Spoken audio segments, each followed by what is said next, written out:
Tuan Evan, Bu Nana, Pak Dimas, Rendra, Tiur dan Devan yang akan menjadi saksi atas keajaiban yang akan Dinda terima. Was-was memang, terlebih saat dokter yang menjamin perawatan Dinda sudah hadir bersama seorang perawat di sisinya. Dinda sudah siap menyambut takdir barunya.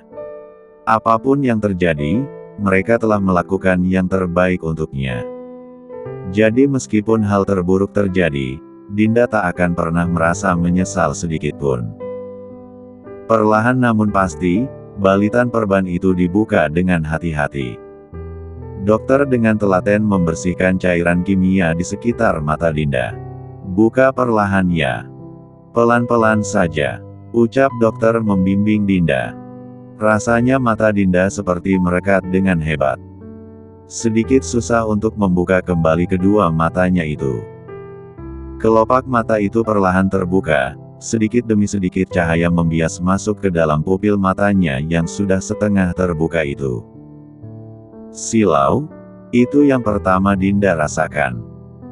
Perih dan panas pada kedua matanya juga tak bisa terelakkan. Dinda mencoba mengedip-kedipkan matanya karena belum terbiasa. Pandangannya yang semula kabur kini perlahan menjadi normal. Hujan badai telah berhenti, kini Dinda bersiap menyambut pelangi di kehidupan keduanya ini. Dunia yang baru dengan garis takdir yang baru juga. Tampan. Celetuk Dinda saat pertama kali melihat Tuan Evan yang berdiri persis di hadapan matanya. Sorot matanya hanya fokus pada sosok rupawan yang selama 6 tahun ini ia rindukan rupa wajahnya. Buliran bening yang menyembul di pelupuk matanya perlahan terjun bebas membanjiri wajahnya. Begitu terharu karena bisa melihat kembali dunia yang penuh warna ini. Sayang. Tuan Evan serasa tercekat lehernya. Tak bisa mengungkapkan kata-kata apapun saat Dinda terus memandanginya dengan haru. Menoleh untuk melihat ke sekeliling. Ayah, Bunda, Tiur, Rendra. Dinda seperti sedang mengabsen orang-orang di sekitarnya itu. Berhenti saat kedua matanya menyoroti wajah rupawan lainnya, wajah yang begitu mirip dengan wajah Tuan Evan namun dalam kemasan mini. Devan. Sapa Dinda dengan senyuman yang merekah di wajahnya. Mama. Bukan hanya Dinda. Pria kecil itu juga teramat terharu karena bisa melihat ibunya yang kini bisa melihatnya dengan jelas. Devan naik ke ranjang dan duduk di pangkuan Dinda. Tak henti-hentinya Dinda menciumi pipi putranya itu. Devan sayangku. Mama sekarang bisa melihat. Akhirnya Mama bisa melihat wajahmu yang tampan ini. Mama. Suasana haru biru itu sepertinya akan berhenti beberapa jam kemudian.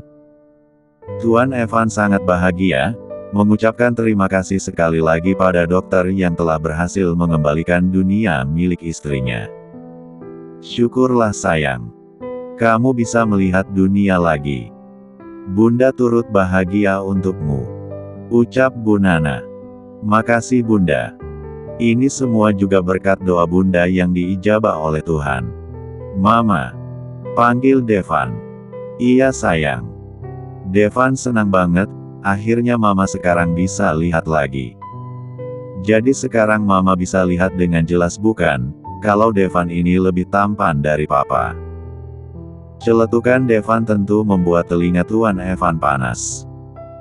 Baru saja dia bersuka cita, tapi sekarang sepertinya ia harus mempersiapkan diri lebih. Bukan apa-apa. Devan yang notabene mirip sekali dengannya, namun celetukannya begitu mirip dengan Dinda. Tuan Evan menatap Pak Dimas, ayah mulai sekarang sepertinya ayah harus siap-siap mendengar keluh kesahku. Kenapa Evan? Tanya Pak Dimas tak mengerti. Tak apa ayah. Perlahan-lahan nanti juga ayah mengerti. Tuan Evan menoleh, menatap Dinda dan Devan yang kompak tersenyum padanya. Senyuman penuh arti itu tentu membuat lutut Tuan Evan serasa bergetar dibuatnya. Senyuman apa itu, astaga. Batin Tuan Evan. Rendra, Tolong siapkan obat darah tinggi yang banyak. Mulai hari ini kamu yang bertugas menjaga kewarasanku. Bisik Tuan Evan pada Rendra. Tuan Evan menuruni mobilnya dengan elegan, setelan jas hitam yang begitu melekat dengan image-nya yang dingin itu membuatnya tampil mempesona. Sudah hampir 2 minggu Tuan Evan absen dari kantornya. Fokus pada masa pemulihan Dinda dan mengurus segala keperluannya.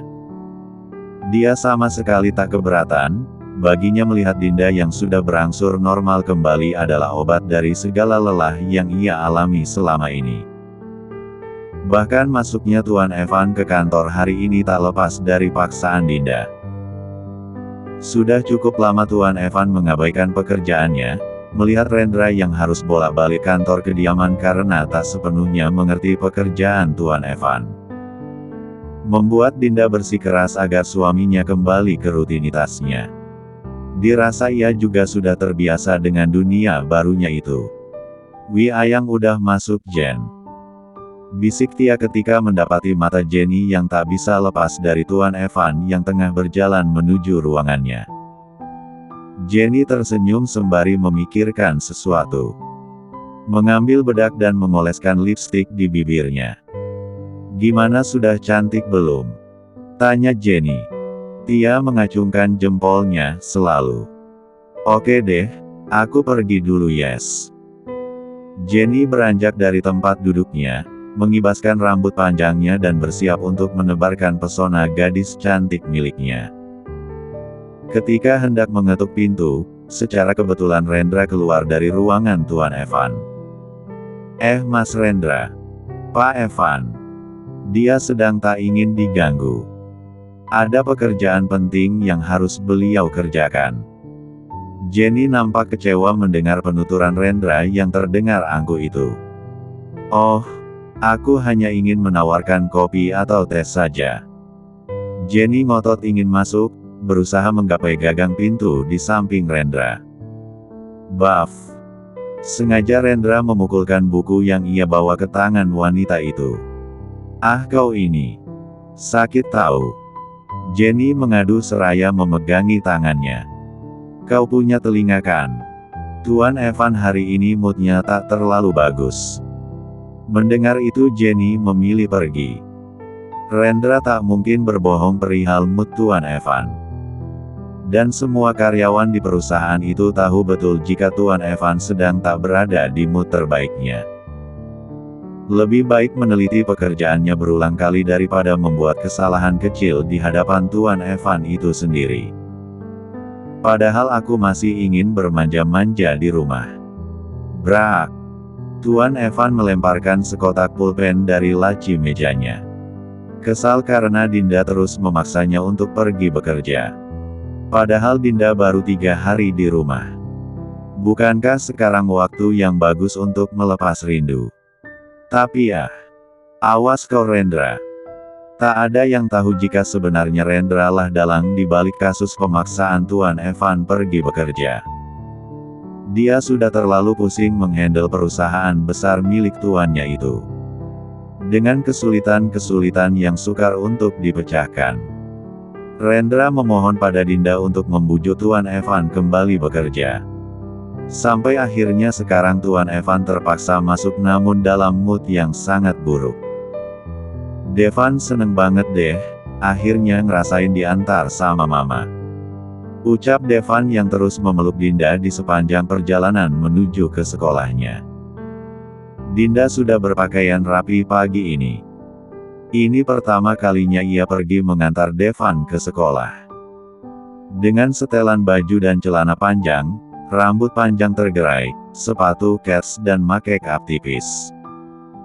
Mungkin yang tak tahu, Dinda tak nampak seperti orang tua untuk Devan.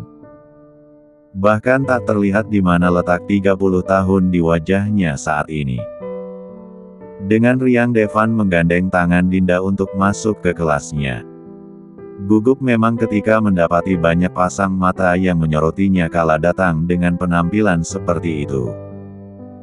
Para ibu-ibu di sana kebanyakan memakai dress, sepatu hak tinggi, make up tebal dan perhiasan yang begitu banyak layaknya toko emas berjalan.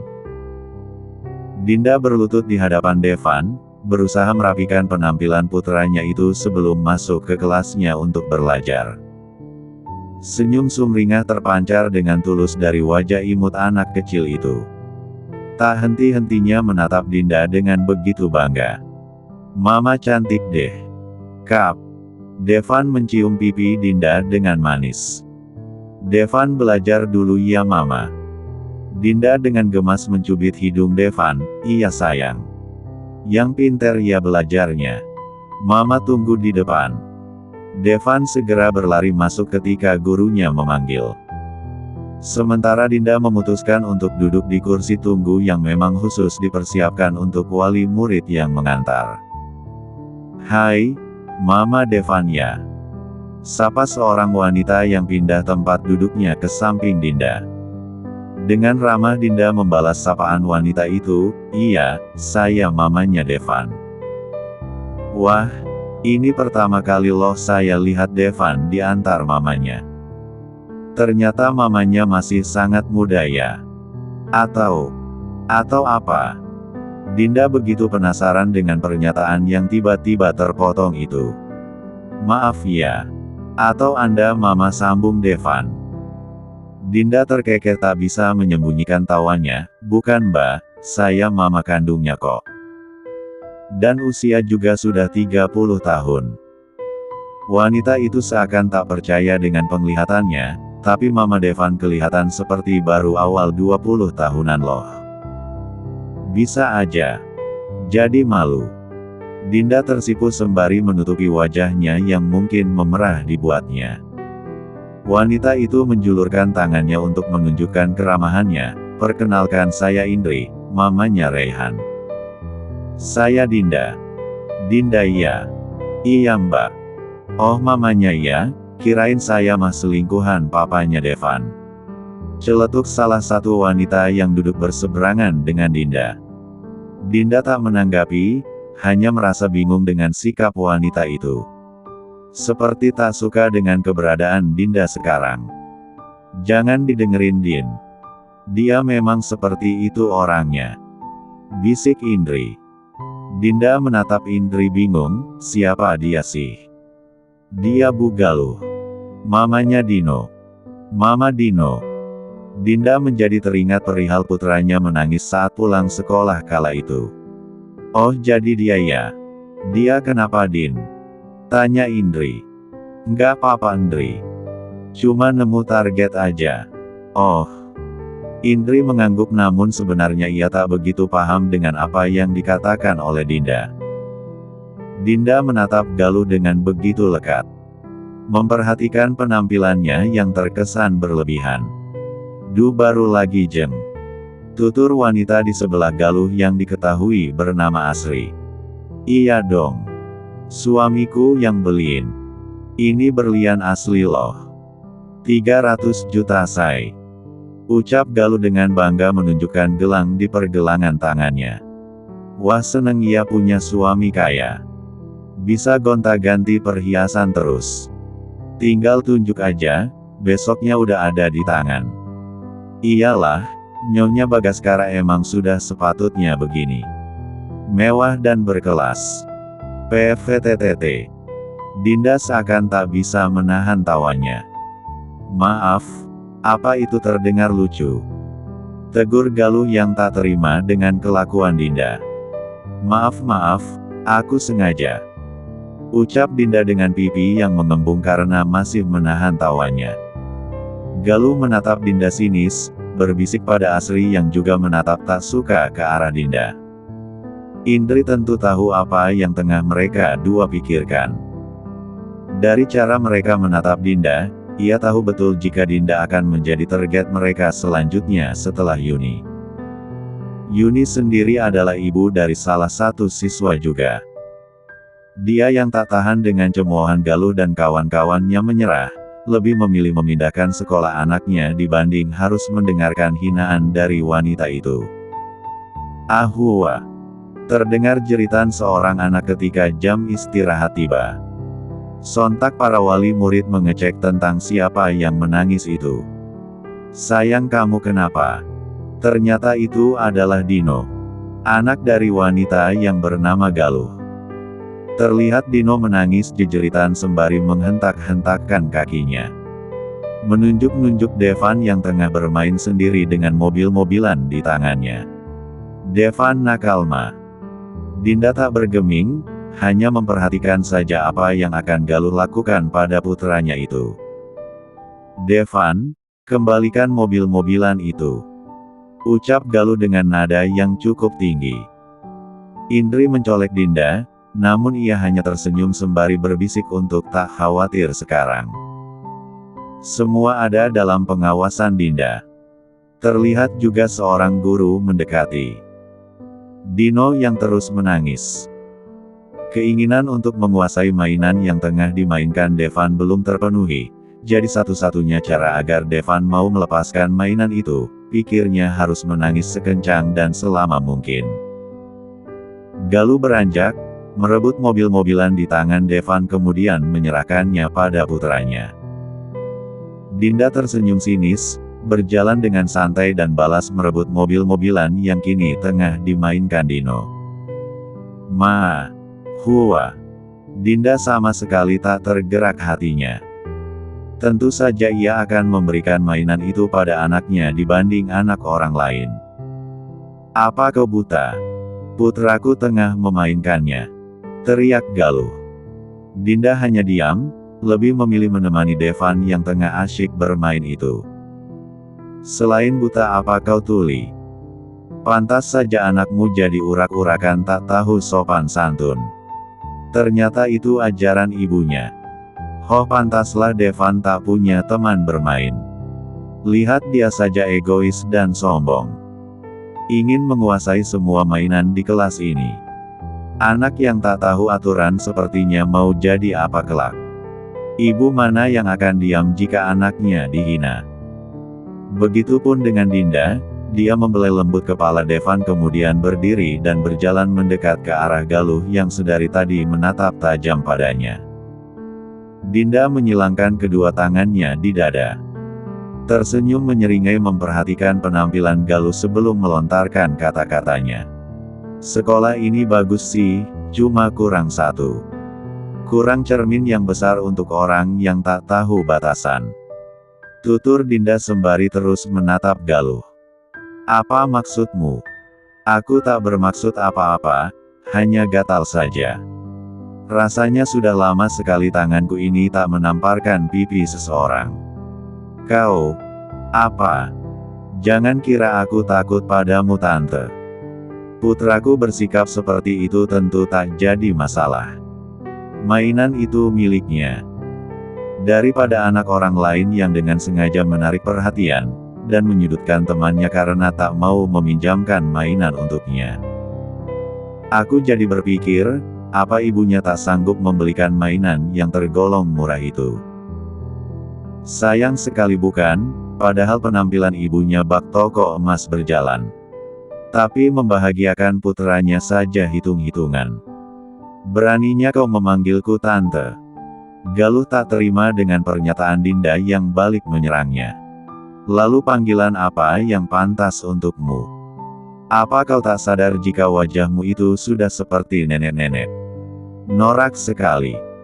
Galuh tentu ingin sekali rasanya menjambak Dinda karena kurang ajar padanya. Namun Asri temannya berusaha mencegah hal itu terjadi. "Sabar Jeng, akan ada saatnya kau bisa membalasnya. Di sini terlalu banyak mata yang melihatnya." Galuh tentu tak ingin image-nya hancur karena tindakan bodohnya. Memilih untuk bersabar dan merapikan penampilannya. "Baru kali ini ada yang terang-terangan berani melawanku. Kurang ajar," batin Galuh.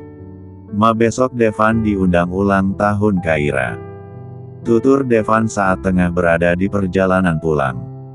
"Besok Sabtu?" tanya Dinda. "Iya Ma." "Iya sayang, nanti Mama suruh Sustiur nyari kado ya. Mama anterin Devan kan?" "Nggak janji ya sayang. Tapi Mama usahain." Oke ma. Mama pengen makan mie nih. Devan mau nggak? Mie. Devan begitu tercengang saat Dinda menyebutkan nama makanan itu. Iya sayang. Devan belum pernah makan mie ma. Hah? Kok bisa gitu? Papa ngelarang Devan makan makanan instan. Katanya nggak sehat. Papa bilang begitu. Dinda serasa tak percaya dengan apa yang ia dengar. Sedangkan mie itu sendiri adalah makanan favoritnya sejak kecil. Kata papa kalau makan mie entar ususnya jadi panjang ma. Jadi mama nggak boleh makan mie. Dengan polosnya Devan mencoba menasehati ibunya. Halah, itu mah cuma akal-akalan papamu aja. Mie itu enak sayang. Slurepeppa. Devan jadi pengin makan mie deh. Kamu tenang saja sayang. Mama sekarang sudah pulang. Sudah saatnya untukmu menikmati keenakan berbagai macam makanan instan. Hahaha. Hahaha. Devan mengikuti tawa Dinda. Tapi nanti kalau papa marah gimana ma? Papa marah kalau ketahuan kan sayang. Bagaimana mungkin mama tega membiarkanmu tak bisa merasakan rasa gurih sensasional itu? Malangnya nasibmu nak. Papamu memang dari dulu suka membuat orang susah. Ucap Dinda sembari memeluk Devan yang tampak tak mengerti betul ucapannya. Ketika mobil berhenti, segera Dinda menuntun Devan untuk berlari masuk ke dalam rumah. Kamu ganti pakaian cepat. Sepertinya Sustiur juga sedang pergi. Gegas Devan berlari masuk ke kamarnya untuk menuruti perintah Dinda. Dinda mengikat rambutnya ke belakang. Melepas sepatu dan melemparkannya ke sembarang tempat.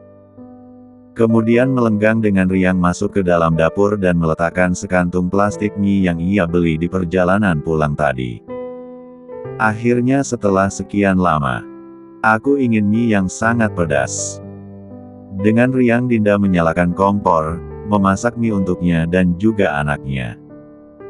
Aroma semerbak dari masakan Dinda tentu berhasil sampai di hidung Devan. Anak kecil itu sangat antusias ketika Dinda dengan sumringah menyodorkan semangkuk mie rasa ayam bawang untuknya. Ini boleh dimakan ma? Tanya Devan ragu. Lihat mama sayang. Dinda mempraktekkan caranya makan mie yang baik dan benar menurut versinya. Slurepeppa. Slurepeppa. Enak banget. Dinda sampai terpejam karena rasa mie di mangkuknya itu. Devan yang juga penasaran dengan rasa mie yang ibunya berikan, segera mengambil garpu dan mengambil sedikit untuk mengetes rasa. Dinda sejenak terdiam untuk memperhatikan ekspresi wajah putranya yang untuk pertama kalinya mengonsumsi makanan instan itu. Ini enak ma. Celetuk Devan sesaat setelah berhasil menelan masakan Dinda. Iya kan?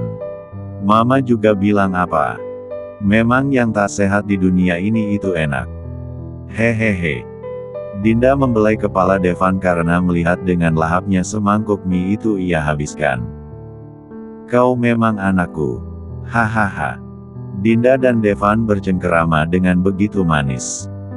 Menikmati semangkuk mie instan saja sudah membuat mereka bahagia layaknya mendapatkan jackpot hadiah miliaran rupiah.